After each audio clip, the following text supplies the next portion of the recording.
Hello, everyone. This is Arkatske. I'm here with Jewpiter, the ambassador of the Pennsylvania Dutch Jewish Alliance from Mars.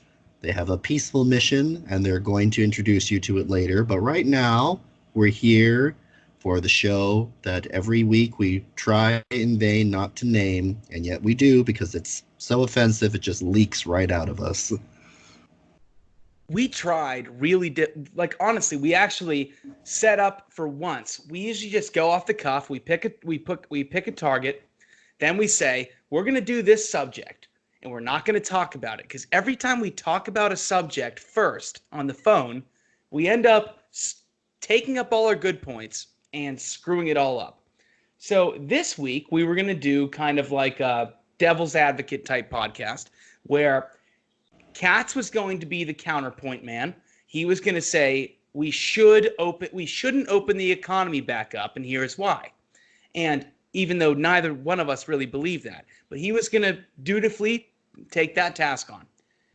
Unfortunately, after long, arduous research, he couldn't think of good enough counterpoints because there are none. So this episode of Kaggot will be why we need to open the economy now, immediately. Okay, well, that is an interesting angle to go at. I personally favor using a kind of like, I believe the Trump administration has put out a kind of a three-phase system, a guideline recommending limited, then less limited, and then basically open, but with increased emphasis on health and hygiene.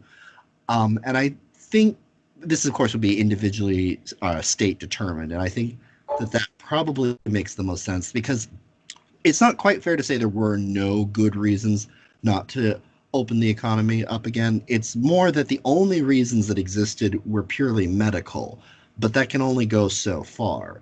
I was having an interesting conversation with one of my father's friends, and she is a very intelligent person involved in more of the upper levels of healthcare, and she definitely believed it was not a good idea to open up the economy at this time. And it's pretty much the only argument that ever could come up with is about health. We don't completely understand the virus still. There's so much. One week we think we know something, and then the next week we don't know anything. Like the death rate keeps going up and down because it's like, well, okay, now we think we have a handle on it. Oh wait, it's actually been here for like 2 months longer than we assumed it was. So what?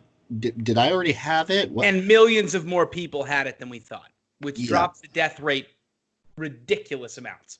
Yeah, I actually am convinced that I had the coronavirus over Christmas and I didn't even know it because there was one day where literally on Christmas Day, all of a sudden I just dropped like a stone. I was hot. I was having diarrhea. I was weak. I couldn't understand it. And I had no one I knew was sick. I hadn't been exposed to anything recently, but just all of a sudden for like about 2 days, I was completely knocked out of commission, and then I was fine. And I didn't know what it was. That's just the flu, whatever. But my sister's entire house, and she's in Seattle. They all had a vicious breathing respiratory ailment. They had almost all the symptoms of coronavirus. This is in Seattle, one of the worst hotspots. And they got better within like a couple days, but it was brutal. This was 4 months ago. Like, the thing is, let's not look. Yes, I watch a lot of Tucker. You read a lot of this news as well. We know that so far we're already learning every new day that comes that more people than we thought have it rather, which brings the death rate down grossly. So if we thought 10 people had it and 9 people died, and it turned out 80 people had it and 9 died, it starts becoming clear that this is much ado about nothing. But the real question is, even if it was as bad as right now they say it is, which it's clear it isn't, But even if it was, the real question is, the moral question is pandemic worth a pandemic that we won't have a vaccine, they say, for at least a year that will be FDA approved. So if that's the case, if we shut our economy down for even 6 more months or 5 more months, let alone a year, do you think we'll ever be able to come back from that? It's, very hard to say with any kind of scientific certainty, but How? well, no. What I was going to say is I don't know any economist or any civic leader that's being honest that thinks that we can do this for much longer. I mean, as it is, that's again the big issue that I kept running into when I was having this discussion is that, you have the medical argument, sure, like, we don't know, there's a lot of things we don't know, it could get worse, it could mutate, whatever, but there's no solution other than that. I say, well, then what do we do? Well, we'll have to figure something out. What does that mean? That's the only thing that comes up is like we can't open it up because we don't understand the virus yet. More people could get sick. We'll have to figure something out. Well, what is that? Because right now what we have. Wait, hold on, Katz. You just gave the most perfect answer to question to ask anybody that wants to say we need to keep ourselves shut down. They'll say, well, there's no vaccine. There's no patented or FDA approved rather medicine that will cure it. So what do we do? What you ask them is, right, what do we do then? So then what? Because the pandemic aspect is scary. We've gone through hundreds and hundreds of pandemics. But what other pandemic have we shut everything down? The most brilliant thing I've ever heard about this pandemic is, and I'll repeat this 100 times on 100 podcasts, this is the greatest transfer of wealth from the middle class to the wealthy of all time, from any country other than a violent revolution where the rich just scour the poor's lands, or South Africa or something like that, or Zimbabwe. This is the greatest transfer of wealth from the middle class to the wealthy. By the time we're done, Jeff Bezos, Walmart, and Shake Shack will literally own every single middle class to small business in our country. And they'll say, yes, but the elderly lived, when really we could have kept them at home. So are you suggesting that the reason that some people are delaying and digging their heels in has less to do with an attempt to preserve public health, since it's clearly not as dangerous as we thought it was, which is not to say it isn't dangerous. It is to some people, but it's not as dangerous as we thought it is. And you think that the reason that certain figures are delaying or trying to be extra draconian is so that they can, facilitate this consolidation of power and money and resources? Well, you say some people. Number one, if you're saying some people, I'd bet 8.5 inches of kosher sausage that is attached to me that, yes, that is 100% a fact. The conglomerates and the people that, by the way, a lot of these people that own these companies, the Amazon, a lot of these companies that are pushing this stay-at-home nonsense, yes, I guarantee you a lot of them are digging their heels in. But I think that your common man that are digging their heels in, they're afraid. They're afraid, but they're afraid for this reason. They hear Trump say something. It's the old adage that if Trump said air and oxygen was good, the liberals would stop breathing. And that's not necessarily true. I mean, that's obviously hyperbole, but let's be honest. A lot of these liberals, they're more caught up on the fact of their ridiculous claims that Trump claimed we should all be injecting Lysol or whatever they're saying. Those people hate Trump and hate us so much and they want to win and take power back so much that, yes, they're willing to burn the whole country to the fucking ground. So they'd like to. I think that their last thing, and I'll shut up. I think, to your question, their masters, Bezos, people like that feed them this information, I think they have an agenda. And I think the reason so many sheeple are going along with it is because these people have their ear from their anti-Trump stance. I guess that makes sense. I mean, really, nothing Trump does is going to make a certain segment of the population happy, whether it's right or wrong. Because at this point, as we've said before, anti Trumpism has become a religion at this point. I mean, I remember George W. Bush was wickedly unpopular, and there were protests for that first time I remember. But Trump derangement is a whole nother thing. And I don't know, like there's a lot of just double think and group think on both sides in different areas. I really think that people are losing the ability to form complex cognitive arguments when they're isolated from each other, and it's making everyone a bit crazy. Well, they're isolated, but they're not. Like a lot of families and friendships or relationships or marriages are actually oppositionary. There's a ton, and we did episodes on this, but there's a ton of healthy Republican, Democrat, right, left, libertarian, whatever relationships out there. There's tons of them that are healthy and they're fine. And they feed off each other and they challenge each other. But right now, we're all stuck in our houses with our phones. That's it. This is your only communication. And guess what's on this phone? The echo chambers you've created, your group chats, your Twitter friends, your Facebook friends, and that's all the information you're getting. The only thing Twitter or Facebook is feeding you is your usual political party affiliation.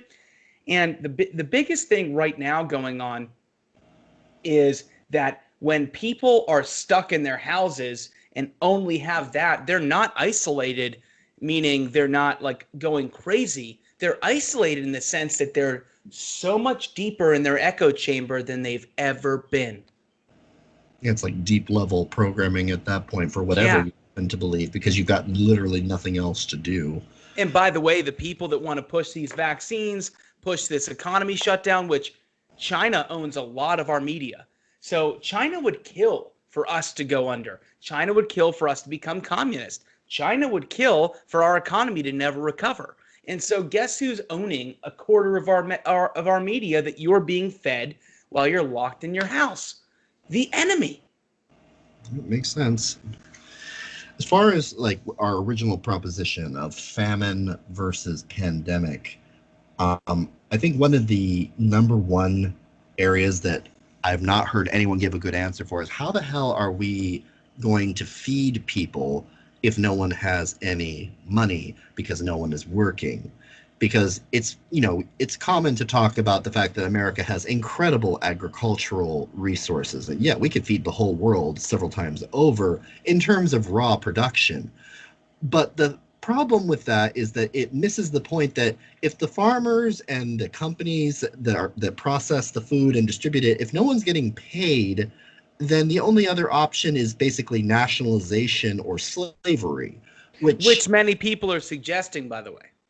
Which is terrifying, because I've heard so many people who I think are otherwise upstanding normal people talk about how, like, during the pandemic, you know what, screw the Constitution, we need to stay safe. And I'm fundamentally, to my core, disturbed by this idea. I believe that sometimes extraordinary measures are necessary to protect people and to protect the public, but it should always be done with the understanding that this is not something that we can do casually, and anything we do now for the common good may have a lasting impact which we may not foresee and may not like in the long run. We have to be very sparing with the way that we use these powers during these times, because you'd be better off, you and I were talking about the British when we were fighting the British, and how I said we didn't beat the British. We beat them off. We fought them off. Mm-hmm. We beat them. They as you said in response to me, They realized it just wasn't worth the effort, and they went the fuck home. Okay, but I would have, and we couldn't have beat the British, by the way. No way. And No, I think that the red, white, and blue dick is the longest dick ever produced by man. I think that now there's literally not a society it ever created that could even come close to our magnificence. But we couldn't have beat the British back then. We couldn't have. no, it's just But silly. after a fight with the British that we could have never won on their soil, I would have still rather taken a couple farmers with muskets. I would have rather my chances taking that to British soil against the British Armada on sea than to try to wrestle away rights that we've given away to the government. When you've given your rights to the government, they're theirs forever. You cannot get them back. The whole point of this country, the entire Constitution's point, is to wrestle that away from them and put it on a document that says you can't have these rights. And the more we give them during this pandemic, which looks more and more like a flu, sorry, I know cats might even disagree with that one. Most people do, but I don't think this is what they're saying. I think this is bullshit. But if you give the government these powers, like what Whitmer wants in Michigan, if you give the government these powers, you'll never get them back. I promise. And they say, oh, well, we're a country with 300 million guns, 300 bajillion guns. No one's going to Congress to shoot up Congress. You'll never get the rights back. Don't give them your rights. Period. No, I agree. A good example is the surveillance state that was exposed by Edward Snowden and that originated in, I believe it was the Patriot. Was it the Patriot Act? Yeah. Yeah. And so, they can say that, this act has been repealed or, revised or whatever. But once the government gets a certain ability, a certain leeway to do something, I think we all on some level know that they're really not ever going to completely stop. They may reword it, they may move it. Ask General Flynn how repealed the Patriot Act is. Ask Roger Stone. Ask George Papadopoulos how repealed the Patriot Act is. Ask the FISA courts, because the FISA courts were lied to get all that information, and the Patriot Act is the reason for FISA's expansion. So, no, the Patriot Act, even after being exposed, was expanded. And I don't want to live in a United States that is shaped by coronavirus pandemic policy. I don't want to live in a world where the government can tell me arbitrarily, okay, you can't go here, you can't do this, you can't buy that. It's like, I understand the idea of a short-term emergency, but the idea of this being sort of an ever-expanding, ill-defined, well, we don't really know, so we better be careful because someone might be affected somewhere. We have to set the Constitution on fire to protect our reservists. And we got to sign it before you know what's in it. Yeah. I think that it is more than possible to protect the health of our citizens and our country without turning us into, as I said before, a Star-Spangled Banner China. I don't want to live in a surveillance state where people are being encouraged to narc on each other for... It's not like this is anthrax or something like that. It's not like people are going around shooting each other. Like this idea that like you're spreading the contagion. Yes, it's a virus. Viruses do spread. And we don't want people to behave recklessly. But at the same time, a police state is not the answer. And a police state you can't take back. But let me ask you a question. Mm-hmm. The death rate, and we all know now that more people have corona than we thought previously. And we don't have accurate testing right now. So even with our limited testing, we already know the death rate is much closer to the common flu than we previously thought. So let me ask you this. How many percent how much of the population would need to be at risk for us to permanently change our economy from a already weakened middle class, but at least the middle class, to a almost entirely lower and upper class society. I mean, if you told me that I would have to trade 20% of the population, including me or my family, for this country to still have a middle class and the lower class to be able to move into the middle class, I still would have to ponder that, let alone the 2 or 3% now they're projecting. 3% we have to give our whole country to Walmart? Yeah, I don't I don't know if I could ever answer that question, because I think one of the things that this virus has exposed to people, a lot of people don't really realize that even though we live in an advanced and powerful country with excellent health care and advanced medicine, the truth is that people die all the time from the same things that have been killing us for thousands or even millions of years. And it's mostly, I mean, yeah, some people die unexpectedly every day, every moment. Like, human beings are fragile.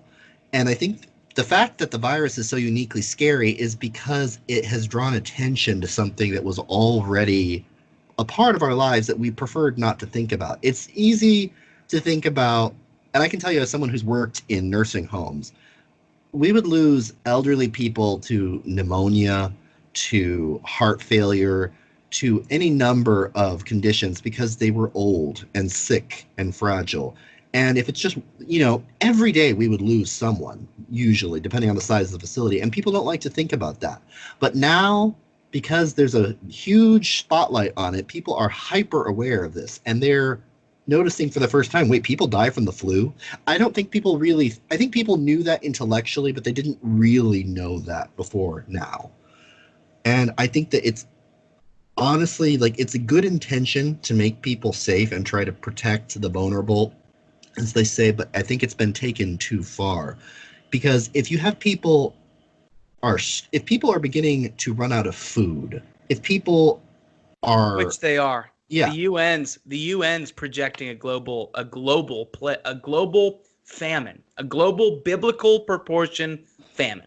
that is not an acceptable trade-off, because hunger will kill so many more people than this virus Right ever will. now, from the current, and by the way, let's not forget that even our girl Burks, who, by the way, is a globalist shill, evil lizard person, seriously.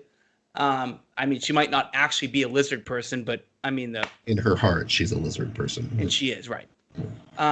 Even with her whole thing, right now, the Burke's model is, if you die from a heart attack, but you had coronavirus, they're marking that down as a corona death. So even if you take the Burke's model into account and allow all the people who died from actual deaths that just happen to have the antibodies or coronavirus in their system and all that, even if you add all that in and the current projections, which have been revised so many times, by June, poverty killed more people from January to June than will be dead by December from coronavirus. So why are we doing this again? I think that some people are, this is just a thought, but I think that some people might be thinking that if things get bad enough, that this will be the perfect time for socialism to emerge, nationalize the farms, nationalize the food processors and the hospitals, because there'll be no other alternative if all industry collapses. I'd like to think that this isn't a malicious thought, that people aren't doing this specifically with the idea of ruining burning the house down so they can build a new one. But I know some people, in my heart, I really know that some people are thinking this. And I'm glad you said that, because you know what? You know who is? I know your everyday citizen isn't. I mean, yeah, some freaks on Twitter are. Some people with rose emoji Twitter. Some people in the rose emoji socialist, communist, Antifa Twitter are. But do you know who is thinking that?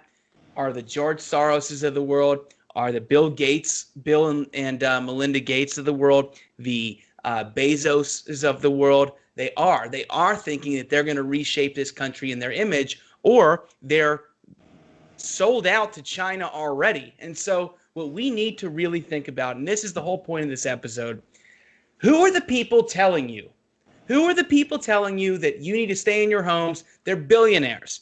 All the people that are starving and losing their businesses, Amazon right now, by the way, they have no shame. They're buying up their entire supply chains. All the small businesses that usually sell to them, through them, or for them, they're all being bought up by Amazon. And that's a story the media won't tell you. You know why? The media is also bought up by Amazon, and all of the big conglomerates are eating our middle class, let alone our lower class. They don't give a shit about them. They're gonna starve anyway. They don't care. Don't worry, you'll have bread lines when we're done. But my point is, who are the people that are telling you to stay in your homes, and who are the people who are telling you to get to work? And also, who are those two sides bought off by? Because let me tell you something, China and all of our enemies and all of our globalist enemies, they all want you to stay home and ruin your businesses so that one day you can have a global currency. Maybe it'll be called a Soros. Who knows? And whatever it is, it's going to be a terrible, terrible thing for everyone. I think that's the perfect place to end. Thank you, everyone. I say stay safe, but also stay aware, and don't accept anything uncritically. Be safe, but be critical of everything. And get back to work, you commie pinko lazy fucks. All right. We love you. Stay safe. God bless.